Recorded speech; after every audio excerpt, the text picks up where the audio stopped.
Hey. Are you? I mean, thank you. We got coffee and tea. Yeah, I need coffee. Yep, just go take a seat. Come on in, grab a seat. Okay. Take a seat and. In New York, so they're used a lot. Hi guys. Hey Seth, how you doing? Hi. Good. Long time no see. Yeah, really. She's more photogenic. You give her a picture. There's a wastewater treatment plant. The mall's not surviving.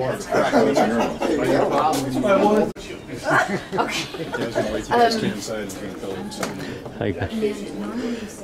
What does the Navy do in 375 feet? It takes away all that time. Awful dark here.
Our protector. We thank you for your presence with us on this wintry cold day as we celebrate our veterans, men and women who answered the call to serve and wear the cloth of our nation. Today we express our gratitude to them for their service and sacrifice, which has kept our country safe and free. Bless each and every one of our veterans for all the hardships they faced, the separations they endured, and all the sacrifices they made on our behalf. We also ask your blessing upon all of us gathered here, upon our guest speaker, Jim Streeter, our talented musicians from the Manstand Band, our esteemed Patriot Guard riders, our cooks and servers, all event volunteers, and especially upon Westbrook Elks for their unbounded generosity in hosting this celebration. As we pause, we also remember those not able to be present with us today, those who have passed on, and especially our brothers and sisters in uniform who continue to serve in harm's way. Shield them from danger and bring them safely home. And bless all our veterans with an inner peace beyond the peace they fought to secure, a peace that passes all understanding, your peace, sustained by the strength of your strong and healing hands. May your blessing upon this celebration, upon the meal we are about to share, and always upon our great nation, this beautiful and precious land we are proud to call our home. In your name we pray, amen. Right now we're going to have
thumbs up. I'm Janelle Smith-Janes, the co-chair of the Westbrook Elks Veterans Committee, and I am honored to welcome all of the veterans here with us today and their guests to the Westbrook Elks Lodge 1784. Today we have a very interesting program for you, and one that I'm personally excited to listen to. Our speaker today is Jim Streeter, and I will share more with you later after we enjoy our fine lunch. Putting together a luncheon to serve over 150 veterans and guests is no easy feat.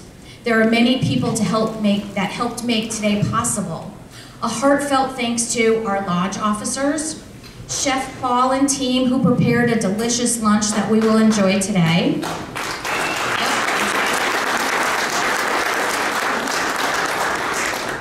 The Manstand Big Band for sharing their musical talents with us.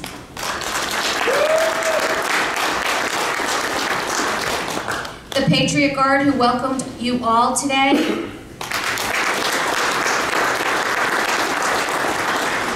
The Honor Guard from Post 79. And as a side note, the Griswold Post 79 of Madison, they performed its 5,000th military funeral honors service this past January. 5,000. This is extremely special, and a heartfelt thank you for honoring our veterans in the service that you performed. Thank you.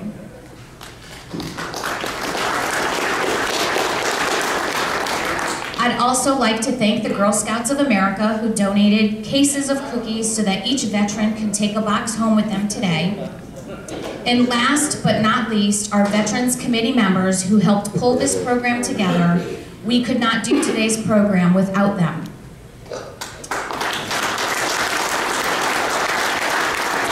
And I'd like to introduce Bob Mancini, who's our exalted ruler, to say a few words. What we're going to do is we're going to take a break. We're going to be to our lodge.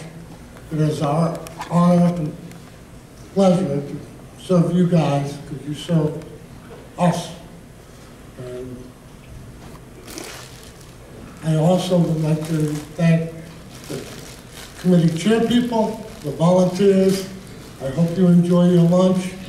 It's a pleasure to do this for you. Thank you. Expert, a tire track expert, and a footwear expert. Those are my major disciplines. I know enough about the other forensics to be dangerous. Dr. Lee called me and said, Jimmy, I need you to come to work for me at the Connecticut State Police Forensic Lab. It was probably one of the best decisions I've ever made. Right? I worked there for 15 years and got a darn good retirement. But prior to going there, I did have the business. I've been in forensic business, my own private business, since 1995. I'm almost 80. I'll be 80 in November. And I think I'm considering giving it up. All right? In the last week and a half, I've probably done maybe 14 cases. So wow. It's kind of impacting. There's the laboratory patch that we wore instead of badges. I was not a sworn state police officer. I was a civilian employee. There's my friend Henry Lee. He is still busy, and he's pushing almost 90. There's my private business. I don't think anybody here wants to hire me, so I'll do that really quick. Again, my major disciplines are question documents and impressions. Now, what is question documents? And briefly to tell you what they are. Handwriting and signature comparisons, that probably accounts for maybe 80% of my work. Alterations, obliterations, and erasures, that's where they'll alter a document. Indented writing, I'll show you some equipment that we use where I can take a pad of paper you've written on the top sheet and go down 13 pages and find what you wrote on the first page. Ink and paper analysis, part of my training I went to the U.S. Secret Service Question Document Schools as well as the Federal Bureau of Investigation's Question Document School. And I know how to do that. However, inks, the Secret Service would keep a catalog of every ink. Every ink had a special tag inside of it. Well, with gel inks now it's almost all generic. With paper analysis, they used to do is you would take your microscope or special microscopes, and you would take the paper with the microscope and enlarge it over 20,000 times, and now you're looking at the fiber. Now you're looking at the tree fibers that were in the paper. And from that you can determine which geographical area was made, and then you went from there. Well, today we have recycling. So your paper is generic. So I got out of that business. Machine printing, typewriters, etc. Yes, there are still typewriters around. And I've had a few cases over the last 5 years involving typewriters. One of them involved a letter that was an agreement between John F. Kennedy and Marilyn Monroe. And unfortunately, or fortunately for us, very easy, the typewriter, there were correcto tape, if you remember typewriters, a lot of us do, we're at that age, right? And they had the correcto tape where you could correct on the typewriter.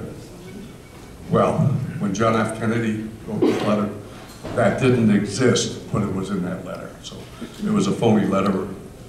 And computers are involved in this. Computers are altogether separate now. They are completely separate. And even the printers themselves. I've gone to schools up at Rochester Institute relating to the printers. We can identify a specific model and brand of a printer that produced a piece of paper or a copy. And then document reconstruction, we have wet documents, we have burned documents, and there are ways to reconstruct that to acquire some information from it. So that's the field of question documents. Impressions, footwear and tire tracks. I'll go through a couple of cases with that. One of them that I recently did, I don't particularly care to get involved in high profile cases. However, I have a friend of mine that in Florida was busy and he got called, and I ended up doing the Aaron Hernandez case up in Massachusetts. Fingerprints, palm prints, I don't do that. I'm trained in that. Like I said, I have enough knowledge to be dangerous. When I was with General Dynamics at Electric Boat specifically, they had a case where we had one of America's Most Wanted, had worked at the company for 8 years, and they never fingerprinted him. And the FBI came in, it was one of those telephone calls, Most Wanted, so they came in a ho-hum. We got all these tips. I know that. When the guy walked into my office, everybody went, oh my God. And he still said this wasn't me. So we took his fingerprints. And Our speaker today is a Vietnam Army vet.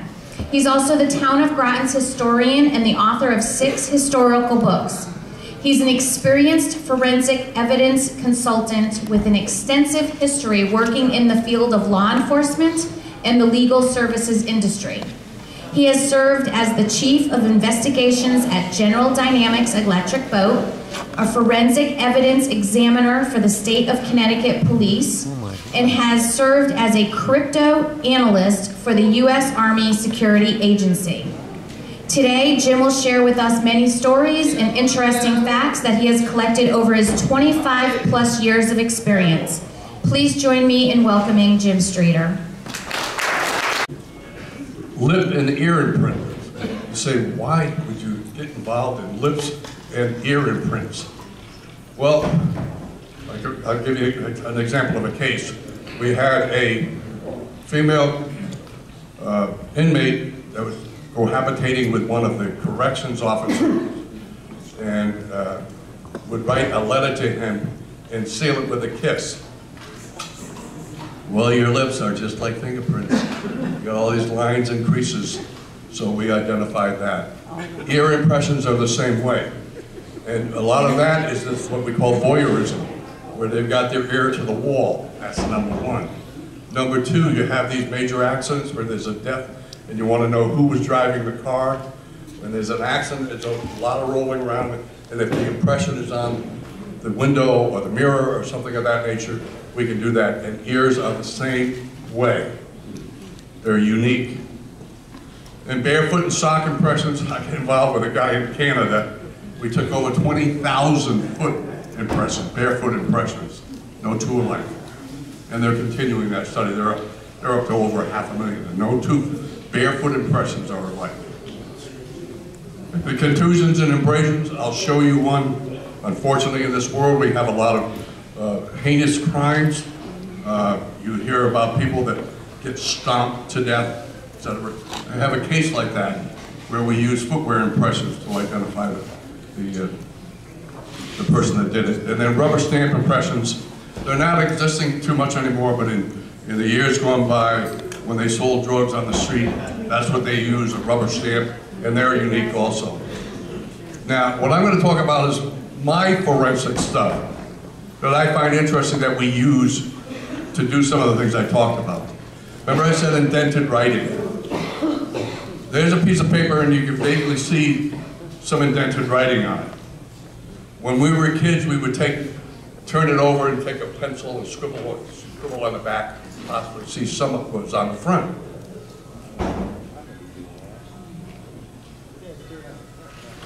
Now we can use side lighting. Those are two lights at the copy table that we normally use for photography. But those lamps, flood lamps, raise up and down. If you put them at an oblique angle, at a side angle, you can almost read what was there.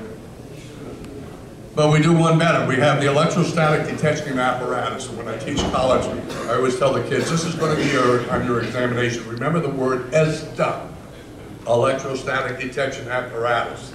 That's what we use for indented writing, ESDA. Right? And there's the ESDA. Now, when I left the laboratory, I had to buy one of these. Okay? I bought a used one. It cost me almost $8 grand for a used one. A new one probably today run around $40,000 to do that. And what you do is you take the document, you put it on a brass plate that's got millions of holes. You take a piece of like saran wrap, stretch it over, and then that little blue box there, that sets up an electrical charge. You run it back and forth over the document. And let me tell you, that is a very powerful little electrical device. If you touch the bottom of it, it will knock you on your you know what. Believe me, I've been on the floor a few times. So it is a very powerful thing. Once the charge is set up, we take glassine beads and we pour it over, and you can see that the letters are starting to raise where we've set up the charge, right up in this area. Here's the robbery note. By the way, I always ask the audience, what is wrong with this notebook? It's a left-handed notebook. I've never saw it like a left-handed notebook before. They always open the other way, remember? Right? So the state police acquired this from a home of a suspect. We had some bank robbery notes. There were a series, I think there was 12 of them. And through ESA, we brought up this note that was written, indented on one of the pages in that specific notebook, which is an actual bank robbery note. And then, of course, we had his handwriting. We compared the handwriting with it. Well, I don't want to go through what it says because we'd be here all night if I start reading what it says, but I have a gun, this is a robbery, give me your money, and that's. I have another presentation that's nothing but bank robbery notes, and those are hilarious. And we have another device, video spectral comparator. It's a VHS 2000. We bought a used one, like I had a partner at one time. We bought a used one for $40,000, used. And now they're running about $150. So what that does, it distinguishes between the pigments of ink. That's the device. These are all black inks. all different pens. And to the naked eye, they all look pretty much the same. They all look black. But under this device, there's the different colors. It's ultraviolet and infrared filters that we use. Here's an example. And you're looking at a check, a large check. Mom and Pop have a grocery store, and somebody comes in with a $60 check. Now we'll even increase it larger. The check looks fine. If you put it underneath that video spectral comparator, what's missing? The Y and the other 0. Infrared reflects, and ultraviolet absorbs, so you can make it go away or it'll reflect up so you can see what was added to it. We had a horrendous woman was hijacked, her car was hijacked, and after 4 months of being in the hospital, she was released, and the police officer says, "Here's your atomizer back." She says, "I don't use an atomizer." So, as you can see, there isn't too much left as far as the name. I don't want to do this without, on the patient's name and the number. But that video spectral comparator brought it up. So it enhanced it for us. Here's a, no pun intended, even though it's misspelled, you see what the first name is? Yeah. It was an execution, okay? And the guy was shot in the head, and the card was placed on his head. I'm sorry, you're right. I'm sorry if you couldn't hear me. Can you hear me now? Okay. So this is an execution. The business card replaced over the hole in the head. And on the back, we had some body matter, we'll just put it that way. All right? And we could see that there was writing underneath it. So the video spectral comparator helped us raise the names as well as a telephone number. And that gave us the lead to follow up, go back, and we found out who gave him that card. So that was very helpful. I got involved in this to some degree. A lot of you may remember this case, right? And let me tell you, I had to copy every one of the autopsy pictures. There was probably 200 of them. And this young lady was just as pretty dead as she was alive. It was unbelievable. But people ask me, well, did you get involved in that? Yes. Well, do you think she did it? She, the mother? Well, they had the letter, and they zeroed in on the mother. And there's a ransom letter. See, that's why I wouldn't read it all. I can't read everything. And these are some of my comparison notes. And what it boiled down to is if you start looking, the top is the ransom note, the bottom is Mrs. Ramsey's writing. Take a look at 101. You're all intelligent, you're all capable of doing this. Take a look at the M in different type of construction of the letter. Take a look at the S's. Take a look at the F in safe. We're safe here. Now come down here and see safe. And when we take exemplars, have a person write the same, we don't do it just once. We'll do it 10 to 12 times. We'll do it over 2 days. So they can't remember how they wrote the first one, all right? Or copy the first one that they did. So she was consistent in her writing. So people ask me, and my opinion is, based on my examination of the question note and the known writing, I could not say that she wrote the letter. No. Footwear examinations. Shoe sizing. I always, just for the heck of it, could somebody just say what they thought. How big is this shoe? An 8, 9, 10? Just give me, shout out the number. 7. 3. I used this in an actual case. We had a footwear doctor, a podiatrist, that wanted to be a footwear expert in shoes. I don't discuss bones. I'm not an expert in foot bones. That person is not an expert in footwear shoes. So, this is what you just saw. Right? And I used that in court because we asked the doctor, how big is this shoe? Well, it kind of looks like an 8 or a 10, somewhere in that area. And then we flashed this picture, the judge just laughed.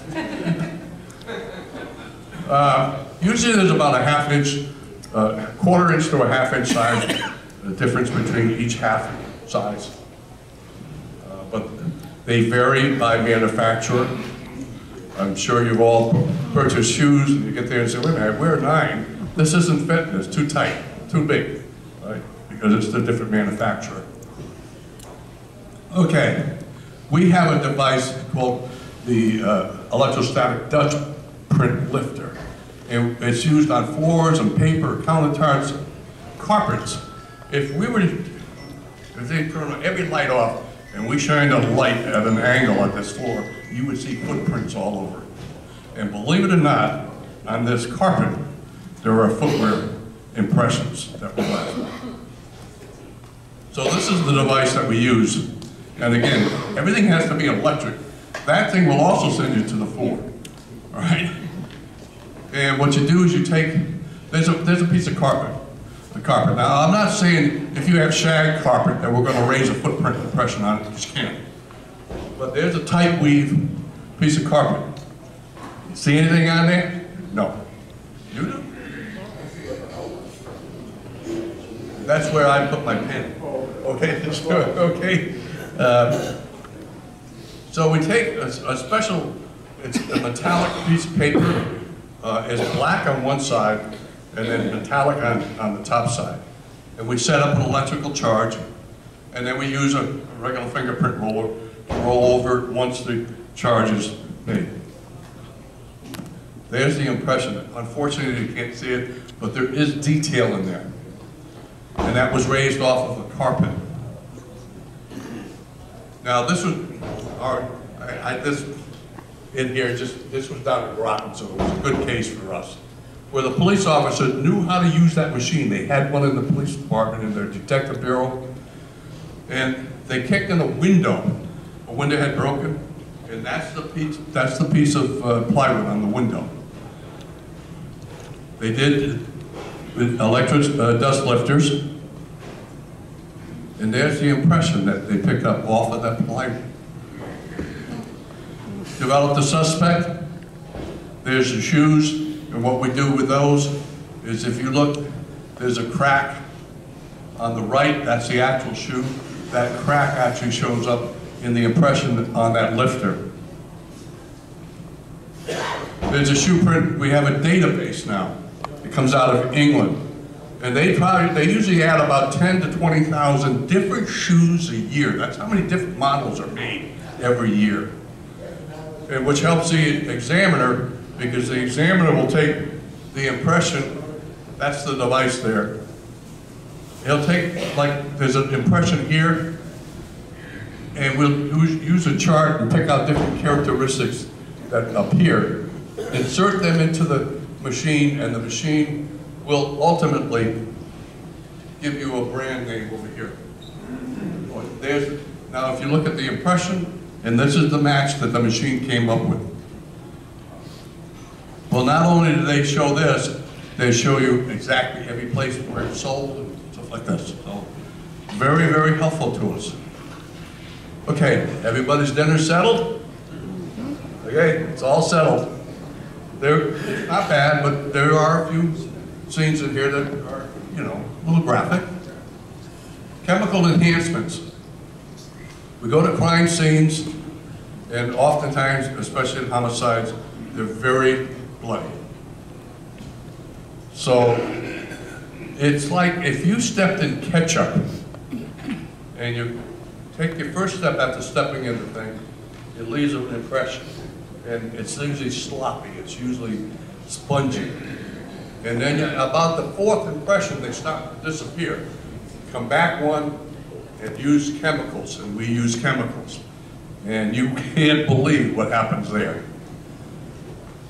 There's a homicide scene. I want you to take a look where the kitchen doors are.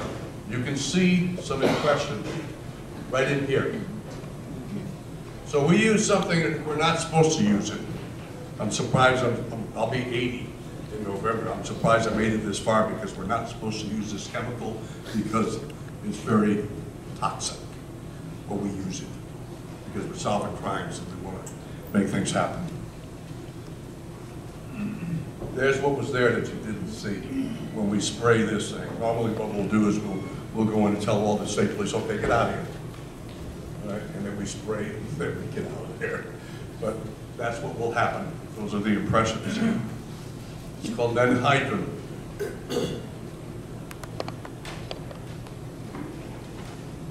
Warning, is poisonous, avoid contact, do not inhale.